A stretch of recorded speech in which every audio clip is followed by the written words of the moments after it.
may the joy that Christ brought by dying and rising for our sin, may his life become our operating system so that we can produce the result that he produced and transform our world the way he transformed the world. So let this operating system be in you that was in Christ Jesus. I think a lot of people see Christ as someone to worship. They are not wrong. I see Christ as an operating system to install, because when you operate by his operating system, then you produce his result. He that believe what I believe and believe as I believe will do what I do, and he will do greater works. That if we take his operating system and put it on you, then you begin to act like him. The same way, if we do a mental transplant for Bill Gates and put your brain in his brain and put his brain in your brain, you will resume everything he's doing, and you'll do it so well. And he will resume what you are doing, and he will do it very well. It's just I don't know what you're doing, really. Anyways, you're welcome. If you're a first-timer, we love you. We'll celebrate you. Okay, Lina is saying I'm beginning to love red. Please, with all pleasure, join the red gang. Please, let's invite our family members. If you have people that should join this meeting, please send a link to them, tell them to join.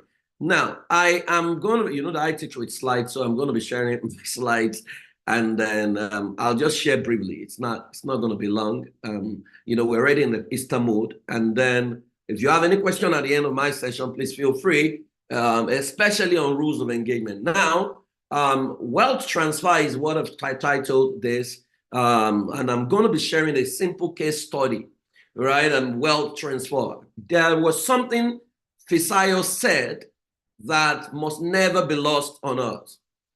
FOWOWE said when he was teaching us that wealth is transferred through families, that the family you belong to, right, to a large extent will determine what will come to you. And what does that mean literally? He wasn't talking about the family you were born into. If you were born into the royal family of the Queen and the King of England, to God be the glory. But how many of us can be born into the royal family? Not many, right? If you were born into the family of maybe Bill Gates or John D. Rockefeller or Elon Musk or Bill Gates, to God be the glory. But even Elon Musk was not born into the kind of family he's raising right now. And so to God be the glory. But not many of us, maybe less than 1% of the people on this planet can be born into a super rich, well-to-do family. However, if you were born into a poor family, it's not your fault. If you, however, grow as a human being on this planet and cannot decipher the family you need to join or you need to belong to, then it's your fault. What does that simply mean literally? Many years ago, a group of young men came together and they said they were going to alter the destiny of the banking industry in Nigeria. And then you had Abat, you had Ige Mokwede, you had Segun Agbaje, and you had all of them. They were in their 20s, thereabout, or early 30s. And you can literally see how they gave First Bank a run for their money and literally became the prominent bankers in Nigeria. At about the same time, in politics somewhere in Port Harcourt, a group of 4 young men gathered and they said to themselves, let us go into politics and become indispensable to Nigerian politics. At that meeting was Wike, was Amechi, was there's a guy that Koko or Side or something, and there was a fourth guy. And they concluded that the first person to get into politics must pull the others in. I think the first person to get in was a local government chairman or something. Then the other person became a commissioner or something like that, or member of the house. And there was another one who was in something else. But the first person, eventually, one of them became a governor, made one the chief of staff, nominated one as a federal minister, because, I mean, as a governor, you could nominate who you want from your state to be a federal minister, right? And so the 3 of them today are power brokers in Nigerian politics. Now, that is to say to you that if you don't belong to a family, you can either create that go-go. Thank you very much, Shell. You can either, create one or find an existing one and belong there. So if I know that Shell is going to become a federal minister, or Shehu is going to become a governor, right? I can join a family because many of us are entitled. And so we say that, oh, bad people have gotten into politics and they got into power. Why are they not mentioning your name? Why were you not on ministerial nomination? Why were you not on commissioner's nomination? Why were you not on permanent secretary's promotion? Why were you not among the people who are cleaning up, who are collecting all the contracts? Because we always have the tendency to think, and we have been wrongly taught. Visai and I were talking last week, and we concluded that the biggest bane among blacks in Africa is wrong teaching, or not wrong teaching, confused teaching or inappropriate teaching, half-truth. Now, if you have been taught half-truth, you are worse off, because all you hear is that, you know, you don't need any man. You don't need any man. All you need is God. It's not true. The person who is saying all you need is God, the microphone he's using was made by a man. He needed a man to amplify his voice. The internet that is streaming the voice, he needed a man to stream the voice. The social media people who are making sure that the message goes viral, he needed men. So if you take what they say, what they are trying to say is don't put your hopes absolutely in man, but that you do not need a man is not correct. And so you see a lot of us, we never, like Isaiah was saying, go out of our way. So if they say, oh, we are having a hangout at a bar, you will never go, because there's a software in your mind that says, these people want to make me lose heaven, right? So you will not go to the places you should show up, right? I used to have a mentor who never went out. Every time they invited him to birthday parties, to burial ceremony, he never went out with anybody. Until one day he needed to do something major, and there was nobody to donate money because, I mean, all the people just looked at him as a joke because he never showed up at the critical moment. Wealth is transferred through families. And so if you don't figure out the family to belong to on this planet, you will struggle in the days of adversity, right? It will be clear that you will remain as a foot soldier, or you're going to remain little, right? What that will mean is that it's not as if you won't be able to feed yourself. You'll feed yourself, buy a house, or maybe buy 2 houses, do some basic investment. But when it comes to decision making at the highest level, you're not going to show up there because you don't belong to certain families and you don't understand rules of engagement. So when President Biden was brought into America, the artists that performed at his inauguration were not the best in America, but they were the ones that belonged to the family, and they were the ones that were chosen. That is how these things work. So when many of us, I mean, all over Nigeria right now, they're saying President Tinubu is he's choosing all these Lagos boys. Those are his families. When Buhari was there, of course, it's not as if I endorse that. When Buhari was there, there was a certain guy everybody knew as the recharge card seller. And that was the guy that was controlling policy in Nigeria, some Tunde Sabiu or whatever, right? The guy was literally selling recharge card many years ago. But the moment is family, because he was a nephew, the guy belonged to the bedroom of power. So there is the bedroom of power, there is the boardroom of power, there is the corridor of power. You need to understand the difference between the three. The most powerful, there's the kitchen of power, which are the kitchen cabinet.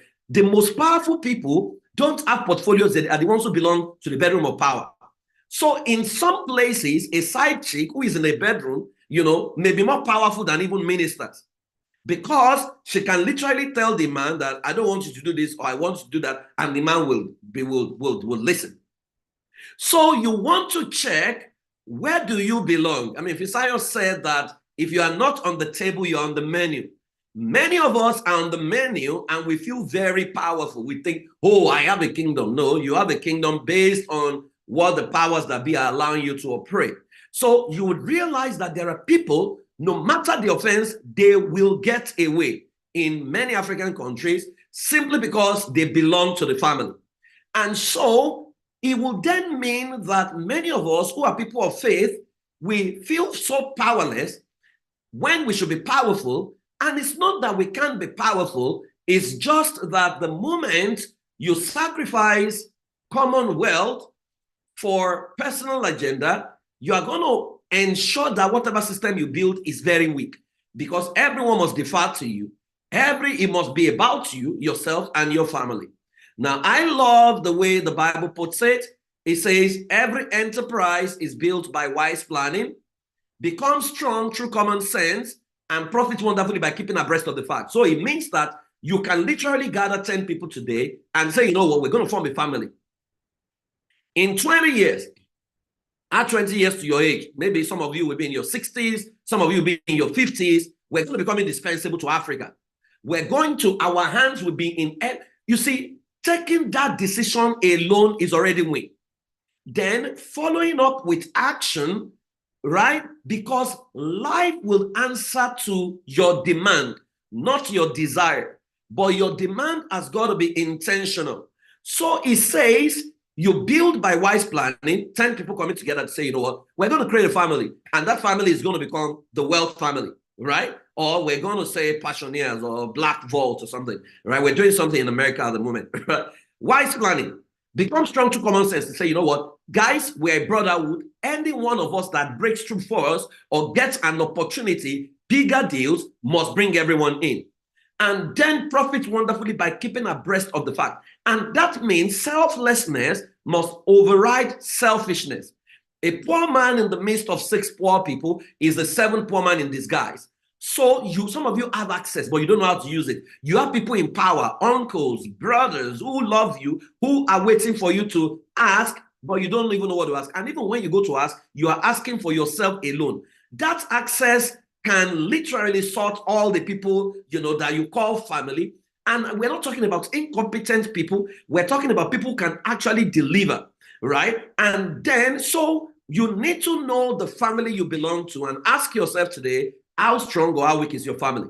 So my case study, I want you to look at all these brands and tell me, what do you think is common to all of them? Look at all these brands. Amnesty International, Clarks, Cadbury, Coast Medic, Western Union, Alternative Violence Project, Nike, Sony, Sandy Spring Bank, John Morris, Oxfam, Leox Bank, Sony, John Hopkins, and Barclays. What do you think is common to all these brands? I want you to attempt it. You can raise your hand or you can go to the chat box and attempt.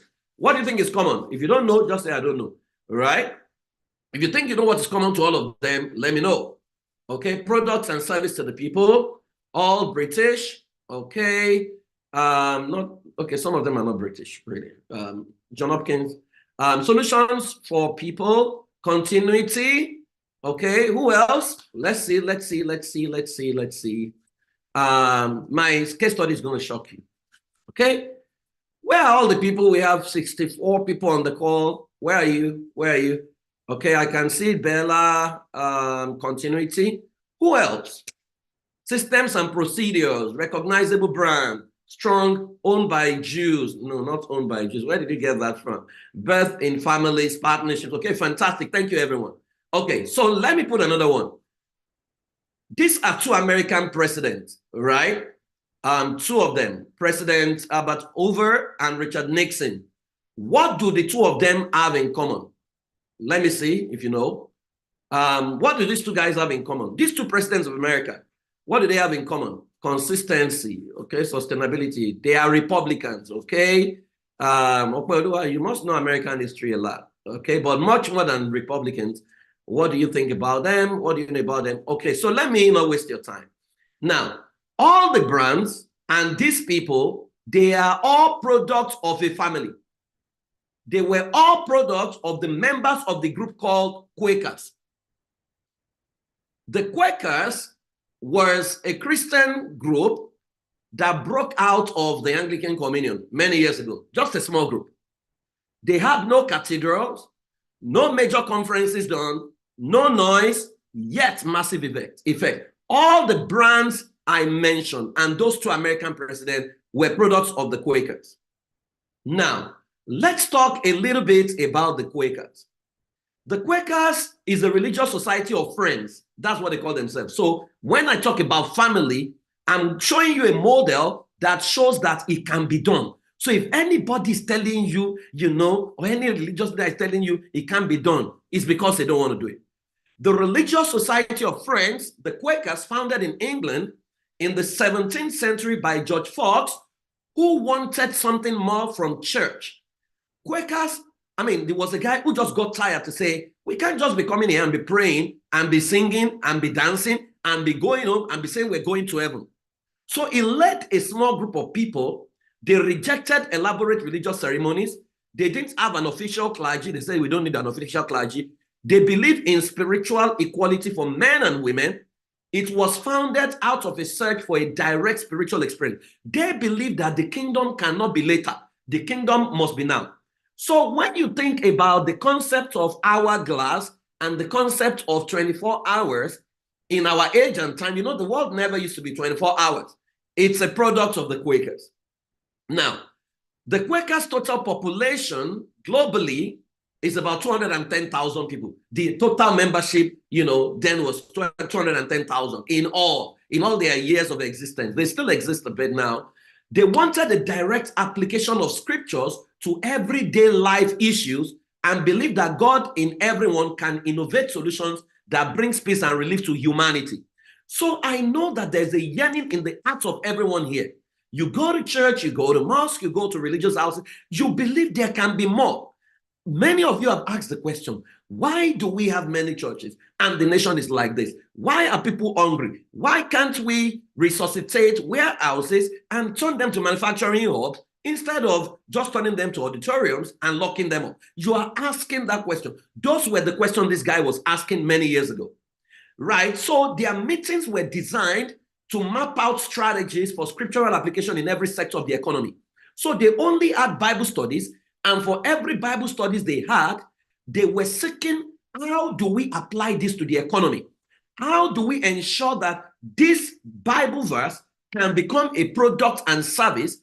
How do we ensure that Quakers are the ones who are producing the highest level of service delivery across Britain, right? And so they had some fundamental principles. Their principles are, they believe in integrity. 2, they believe in equality. So the concept of gender equality, right, started with Quakers. They were the first who began to say that women must never be subservient to men. So they believe in equality. They believe that everyone is equal. Everyone has a mission on earth, and everyone can produce their result if given the right environment. Quakers believe in simplicity. So you will never see them ride or fly private jets or do anything extravagant. Their mission is to the society. They believe in community, so family. That we need to come together, collaborate, and do great things together. They believe in stewardship of the earth. Quakers believe that, we are the custodians of the earth. We are the light of the world and the salt of the earth. That if the society is disintegrating, it's because we are not shining our light. So it's our responsibilities to attack the problem and solve it. And Quakers believe in peace. As a matter of fact, Quakers kicked against First and Second World War. Members of Quakers will not shoot their enemies. They believe that there can be diplomacy out of every situation than going to war. So they declined to go to war and they stepped out of the army. Now, Quakers had sought the challenging task of living out these values both individually and as a community in the ordinary details of our lives and in the wider world. Following this path has led Quakers to be early advocates against slavery. They were the first set of people to advocate against slavery, for women's rights. A small Bible study group, they advocated for women's rights. So when women are being trampled and the place of faith is silent, the question is, are they complicit? Are they afraid of something or someone? Why are they silent in the midst of oppression? Children were, kidnapped in Nigeria. A guy in Nigeria is saying that I can negotiate with whatever, and everyone is silent. They were the ones who negotiated for better prison conditions. Their prison must be correctional centers. It was the Quakers. They were the ones who advocated for harmonious relationships between people and nations. So the concept of mediation. In particular, most Quakers are pacifists and they seek non-violent, sustainable ways of addressing challenges, whether at personal, communal, national, and international level. Now, let's check their result. In Rhode Island, 36 governors in the first 100 years were Quakers. Rhode Island in the US. 36 governors in the first 100 years were Quakers. Now, that's a small group that started from England, spread to the rest of the world, and they took power. West Jersey and Pennsylvania were established. So when you hear Pennsylvania, Pennsylvania was established by a man called William Penn, who was a member of the Quakers, right? William Penn was so wealthy, having built companies, that the King of England took a loan from him. So the king, when it was time for the king to pay back, the king couldn't pay. So William Penn asked the king, if you couldn't pay me, then give me a parcel of land. Why was he asking for a parcel of land? The Quakers were being persecuted by the Anglican Communion way back because, I mean, they were producing results, and it was as if they were spoiling business for those who say it can't be done. And so they were persecuting them. So William Penn, who was a member of the Quakers group and who was wealthy, negotiated a land in America from the King of England. And so they gave him an expanse of land. And so he called it Pennsylvania. Pennsylvania was set up so that Quakers who were being persecuted in England can escape to Pennsylvania and go and start a new life. So when you hear Pennsylvania, is the name of a man, William Penn, right? And so, in fact, it became an American Commonwealth run under Quaker principles. So Pennsylvania ran under Quaker because it was a Quakers enclave. In 2007 interview, author David Young, How the Quakers Invented America, said that the Quakers first introduced many ideas that later became mainstream, such as democracy in Pennsylvania legislature, the Bill of Rights to the U.S. Constitution from Rhode Island Quakers, trial by jury, equal rights for men and women, and public education. The Liberty Bell was cast by Quakers in Philadelphia, Pennsylvania, a small Bible study group. So if anybody says to you, oh, you know, we can't change the nation, we can't they lie. Tell them it's been done before. Now, so William Penn established Pennsylvania with the greatest freedom and the most laissez-faire form of government of any colony or self-serving government political regime of the time, and worked out to populate it with settlers from anywhere who would buy his land, excluding nobody. Under Quaker leadership until 1755, the Pennsylvania Assembly met seldom and passed few laws. One of the fundamental laws of Pennsylvania states that all tax laws must expire automatically after 12 months. Can you see how they've brought Bible into community living, into governance? Now, the result was that within 100 years, Pennsylvania was the richest American colony. Did you hear that? Pennsylvania was the richest American colony, and Philadelphia was the second largest English-speaking city in the world after London. Though few in number, Quakers in 18th and 19th century England were among the leaders in establishing large modern firms and the banking networks to finance them. Let me say this at this juncture, that the highest heaven belongs to the highest bidder. The problem is that many of us are not bidding. If a small group in House of Serious, for example, begins to bid at the highest level, and we begin to say to ourselves that we are saviors indeed, we are the ones that should control the state, we are the ones that should control the economy, we are the ones that should control the pharmaceuticals, the Medicare, we are the ones, if that is the mentality that we live by, it will be delivered to you. Life responds to your demand. Life responds to your demand, but the sound of what you hear consistently, if the sound, that's why I tell people you cannot sit where the sound all the time is, which is from your father's house, die, which is from my mother's house. There is a disempowering message that it was meant to set you free, but it will put you in bondage and keep you in bondage because you are demon conscious, you are not God conscious. So I have zero tolerance for the sound that does not speak to my magnificence. If all you are hearing daily is that you are going to be great, you are the greatest, you can take over the world, you can become a leader, everyone can look up to you, government will, if that is what you are hearing regularly and every day, there is something it does to you. There's a level of confidence you have rather than, you know, which is they may die, they may kill you. See, I was at the meeting yesterday in Dallas here. Pastor Lumide Emmanuel was in town, and he was saying that many of us who talk about the devil or who talk about Satan, we don't know what we're talking about. He said, you are not showing up on Satan. It's the demons that are dealing with you. You are not showing up on Satan's radar yet. And I agree with him. But people have glamorized the devil and what the devil can do, you know. So during the week, a lady sent me a message on Facebook. Let me read it to you. And I mean, her name is Sharon Rowe. And she said, oh, I'm an agent of the Illuminati Brotherhood. And I was wondering if you are interested in joining the great Illuminati Brotherhood and achieve your desires of becoming rich and famous and powerful in life. I didn't even think about it twice. I responded, I am also an agent of the Savior's Brotherhood movement. And I was wondering if you're interested in joining us to become all you can be and become happy. I didn't think about it. That was my response. Because why would you think that Illuminati is superior to Saviors, right? And so, but guess what? When I started reflecting on what I'd done the following day, it dawned on me that the me 10 years ago or 5 years ago would have been shaky, panicky. Hey, Illuminati, they want to come for me. They want to, and nobody knows the address of Illuminati. Nobody knows their corporate headquarters. I've been asking, nobody has been able to take me there. Many of us are afraid of what we don't even know, of what may never happen. We are afraid for nothing. Yet you say, I am the light of the world. I am the salt of the earth. Light of the world that is afraid of demons. Is that one light?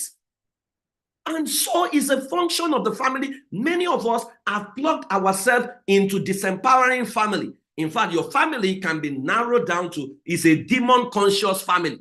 Because everything is about witches from your father's house, witches from your mother's house, witches from those witches are broke and poor to be targeting you when your net worth is less than $1 billion. You are not even a unicorn and they're targeting you. They're targeting my glory. What glory are you talking about? So you can see that the family you belong, only God knows what these guys are learning in their meetings, right? That made them to become this wealthy. Let's check their industry impact. Quakers played a major role in creating both the system of competitive free enterprise and modern large-scale capitalism in Britain and USA. They actually were free enterprise people. They were the ones who championed it across Europe and North America, the Quakers. Now, if we begin to narrow down to what they did, right? There's a guy, Abraham Darby High. When you think of iron making, steel, and the rest of them, the origin of steel making, iron casting, started with Abraham Darby High, right? That prominently influenced the British Industrial Revolution. As a matter of fact, he was one of the core people responsible for the British Industrial Revolution. And it was a guy who rose from one of the Bible study meetings among the Quakers to say, you know what, I'm going to research and innovate iron making. That's a member of Quakers, right? Banking and insurance. Friends Provident International Insurance, that's a product of the Quakers. Lloyd's Banking Group, that's a product of the Quakers. Barclays Bank, that's a product of the Quakers, right? So all our noise, we want to open heaven. We will open heaven, 72 hours of da-da-da-da-da-da. What are the results? What are the proofs of what God is doing practically that we can check in the society? Shipbuilding. Swan Hunter and John Wingham Richardson, they were the ones who pioneered shipbuilding. They rose from Quakers meeting and they decided that, you know what, we must be able to create and ferry goods across the globe. And so they started working on shipbuilding. And today, everything you see about you are going on a cruise, you are going on a voyage, you know, you can literally trace it back to these guys, members of Quakers. When it comes to pharmaceuticals, you may not know Allen and Ambries. I think if we have someone who is into pharmaceuticals may know this brand, right? But I'm sure you now know GlaxoSmithKline, right? This was Glaxo Pharmaceuticals, Glaxo Laboratories actually took over Allen and Ambries. So you cannot talk about GlaxoSmithKline today without talking about Allen and Ambries, a product of the Quakers, right? When you talk about chocolates and biscuits, Terry's, Fry's, Cadbury, all products of Quakers, right? Hunter and Palmer's, products of Quakers. right? So every time you eat Cadbury chocolate, you are eating Quakers. Every time you eat Terry's or fries, you are eating Quakers, right? And so you can see now when it comes to education and institution, Quakers created 15 colleges and universities in America. But the most prominent among them, Johns Hopkins University and Cornell University, New York, products of Quakers, right? And they are a small group of people. So what family, so imagine you are a member of Quakers, you are attending meetings and people are sharing testimonies. The testimony is not that God gave me a car, I want to thank God, or they call me for a contract. No. Imagine someone comes out in church and says, I just want to testify to the goodness of the Lord. Last year we were doing a Bible study, and I saw how Jesus healed the sick and I received an inspiration. And today, Johns Hopkins University or Johns Hopkins Hospital, is the best in the world. Or another person's come and say, I received the same revelation at the same time. And today, Cornell University, is one of the best in America. Another person shows up and they say, I got thinking about chocolate, healthy chocolate, and I came up with Cadbury's, right? And another person says, I just started thinking about how people would transfer money, then Western Union, because Western Union is a product of the Quakers. If you are in that congregation and these are the testimonials you are hearing, what do you think you will be moved to do? Contrast it to, well, I just want to thank God we have taken over a warehouse, or we have taken over, we want to thank God, they just called up from Abuja to come and do. The sound of what you are hearing will affect your expectations in life. So never forget, wealth is transferred through families. The question I have come to ask you today is that what families do you belong to? What are you aspiring to do based on what you are hearing from the families you belong? What are they planning to make the world better, or they are just trying to make money for making money's sake so that they can cash out and take money offshore and stash it that they will never use? So again, take a look at the brands. Clarks. Someone comes out and says, I want to thank God for the goodness of the Lord. I went to India, and I thought of making some shoes that is affordable, and Clarks came to be. And someone says, I didn't like the way nations were oppressing other people, and I decided to set up Amnesty International, right? Sony, Leox Bank, Sandy Spring Bank, Alternative to Violence Project, Barclays, Oxfam, Western Union. These are products of Quakers, testimonials from their meetings. And so you'll know deep down that the quality of meal they are eating in the family they belong to, the Quakers family, their service is always very funny. In fact, they do a lot of meditation, they almost as if they are sitting down, they are shaking, I've watched a few of their services online, their old services, and it's quite funny to me. But then their studies are intense, and their studies are life application. So you need to ask yourself, what families do you belong? The question I'm going to ask, and you see, you don't just belong to families and take. You show up and you give. Because part of the problem with many of us is we just take and take and take and take and take. One of the things I've noticed is that, and I've noticed even in the House of Saviors, some people just sneak in. Then once we are done teaching, they won't even wait for announcement, they have gone out, right? And so someday, in my alumni of the university, there are names they mention the alumni and they show their picture, and I'm wondering, was this person in our class truly? Because I didn't see this guy all through school, right? And that's what happens when you don't show up, right? That's what, imagine you say you belong to a family and nobody sees you. And this is not an endorsement or a drive to say, come on. No, we said it from day one when we started House of Saviors. It's not going to be a large 1 million kind of thing. But you see, the few we have, they will determine what happens everywhere they go. They will become indispensable. That's why we're not taking excuses. We're not going to sit down and say, every time I hear they are looting our money. I'm wondering, who are these they? Why am I not among the they? Why am I not in the room? Why are they not inviting me to discuss this? Right? And so when they were going to discuss the future of African children in Canada, at the University of Waterloo, right? They invited me. They flew me from America to be in the room. And I felt very good because I was able to shape a lot of opinion in that room. So you can't sit still and just, what family do you belong to? There is a place you sit and someone is asking you, so what are you doing? And you say, oh no, I'm a family life. Why are you not in the United Nations? I said, well, because I don't know how to, okay, I'm going to place a call. You need to join this and join this and join this. It's called mentoring, right? And so the family, yet some of you sit in somewhere, you are in some place that you call family. Nobody has asked you in 10 years of being there to say, what help do you need? How can I assist you? What exactly do you do? How can we scale what you do? You don't belong to a family because families make families better. And so you need to ask yourself, and some of the groups we call demonic, bad groups, they do these things. I mean, I had a client I was working with. She had come to report her husband has joined Freemason. So I asked her to bring her husband, and because I just got curious to know why would he join Freemason. He left a church to go and join Freemason. So I asked the guy, I interviewed him, and he said to me, he said, Praise, he said, I've been jobless and I've been very, very useful to my religious organization for years. And nobody asked me, why I was always prominent in various departments. Even when I said I needed a job, all they could do was prayers and stuff. And I say, I have bills to pay. So he said a friend told him, you can come to our group and join Mason. So he went to the group and they told him he couldn't join. So they gave him a lot of materials to go and study.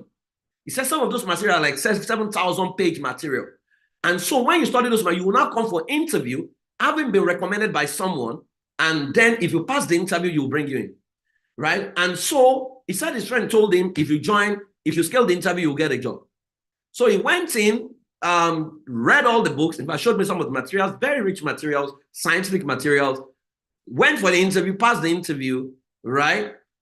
By the following week, his first job was a multinational, right? And so his wife was now saying to me, he said, Praise, I feel very bad that my husband would have to go and join this group, but then I'm asking, why can't we do this where we were? I said, well, I don't have answers, but I'm very curious. I said, okay, let me do some bit of study. So I went to study a bit of Masons and blah, blah, blah, blah. And I realized actually that many of the things I thought I knew about them was actually hearsays and blah, blah, blah. Now, I'm not saying anybody should go and join, but I'm just saying your life can literally change by changing the family you belong to. Literally. Fisayo has said it here that it's not, you see, the driver of the president and the Danfo drivers are not the same. They are both drivers, but the people you are solving problem for is what the problem is. So if you position yourself among people price you anyhow, right? They'll price you anyhow. But the same problem, I was in Ajegule. Some of my boys in Ajegule are on this call. I can see about 2 of them here. Everything I taught them for free for 7 years in Ajegule, I'm teaching them right now, and I'm getting paid massively for them. Same thing.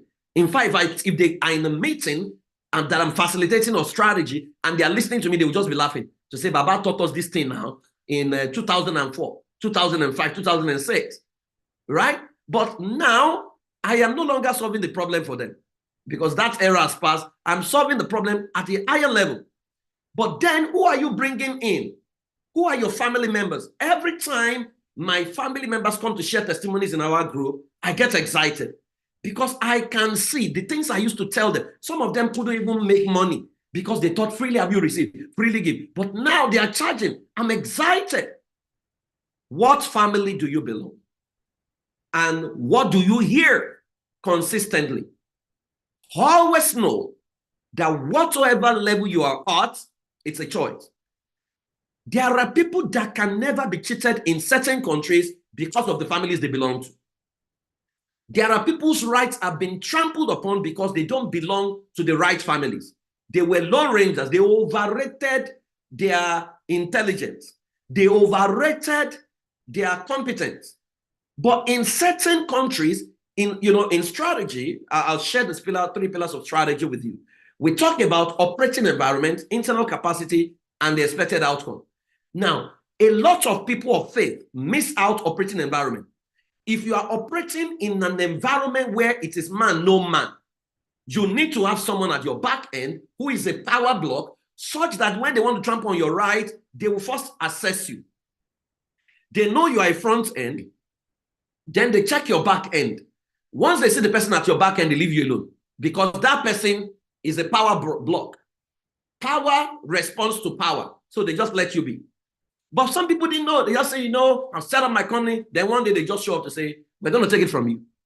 And you realize that you couldn't do anything with your best intention, right? That is how these things work. So let me tidy this up today. I was sharing something at a meeting. It was a paid for session yesterday. And I was talking about nations with agenda. And this is the final things I'm going to say to you.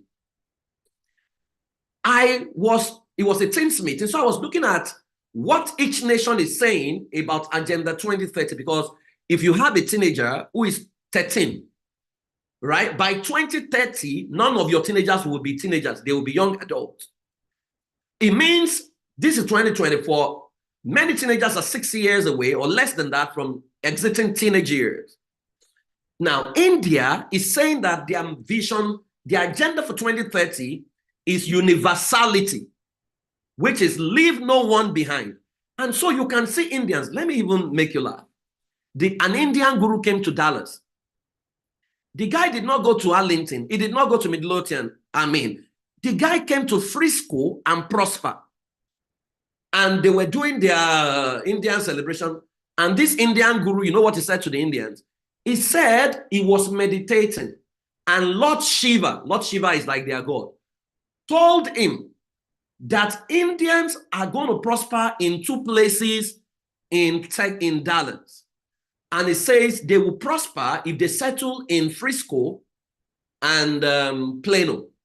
Now, Plano and Frisco are in a county called Collin County.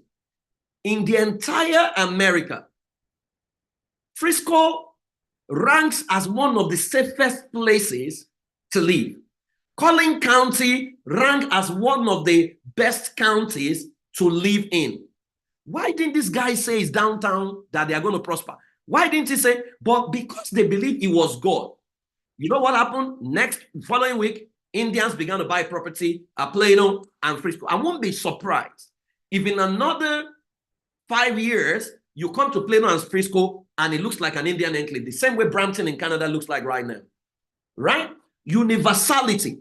India is saying leave no one behind. China says 2030, their mission is to reshape the world. And you can see they are giving loans to African countries. What they are saying is reshape the world is an overt of we are the next power block. We will be indispensable. UAE says in 2030, the agenda is to position as a global partner an attractive and influential economic hub. So as we are talking right now, many women in Nigeria are having a conference in Dubai. Good conference, good content. But when are Dubai women coming to Nigeria or coming to Kenya to come and do the same conference? So a fulfillment of an agenda. Africa, I did not see anything about 2030 then. However, I saw that African Union's Agenda 2063 aims to create a peaceful and democratic and resilient Africa that can live globally. They are thinking democratic Africa in 2063. Something that America overcame, some other countries have overcome, Singapore overcame many years ago, is what Africa is trying to achieve. But I even have a problem because Africa is not a country, it's a continent. But African leadership don't have a future agenda, while other nations representing families have agenda. Now, what does this say to us? It means literally, and this is what I want you to take home. If we can't trust African leadership, because even that 2063, you'll be shocked that they don't plan to do anything. If we can't trust African leadership because they have never worked for our collective interest, then what we now left with is let us create families that can create, sustain, that's multiply, he is not there, and transfer wealth across various generations. Wealth is transferred through families, don't forget. So if your continent and your nation is not going to favor you, then look for families to join. Look for families to create. Look for families to belong. No longer sit with people who are sitting comfortable with, are you broke? I am broke. Oh, hey, this thing reach everybody. Oh.